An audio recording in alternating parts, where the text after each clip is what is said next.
Bago ang lahat, babatian ko muna po kayo ng magandang araw. So ngayon po, magpo-production po ako ng 80 kilos na maskara ng baboy.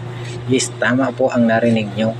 80 kilos na maskara ng baboy. Ganun po karami ang pinoproduction ko na maskara ng baboy. Ayan, ayan po. Yan.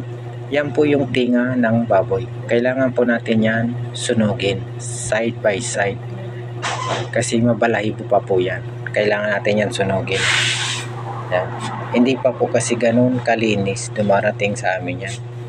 Medyo marami pang balahibo. Kaya kailangan natin ang sunugin.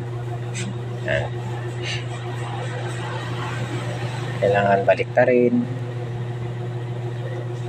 At ayan na rin po rin yung maskara ng baboy.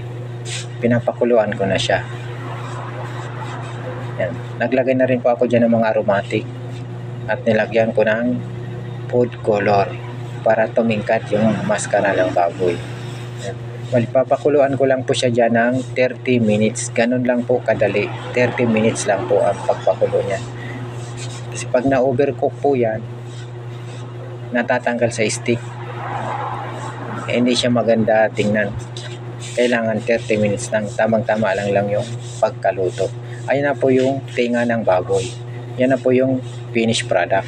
Nakatuhog na. Ihawin na lang po yan. Yan. Pinapakita ko po sa inyo yan. Iikot-ikot ko lang ng konti. Ayan. Yan na rin po yung dila ng baboy. Yan na rin po yung finished product. Ihawin na rin din yan po. Ayan. Tamang-tama lang po yung kapal niya. Yung size niya, tamang-tama rin yan. Yan. Yan na rin po yung maskara ng baboy na slice na. Yan na rin po yung finished product. Naka-stick na rin. Ihawin na rin po yan. Yan at yan rin po yung laman ng baboy.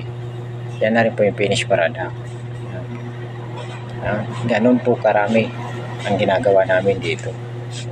Yan. Salamat sa mga nanonood.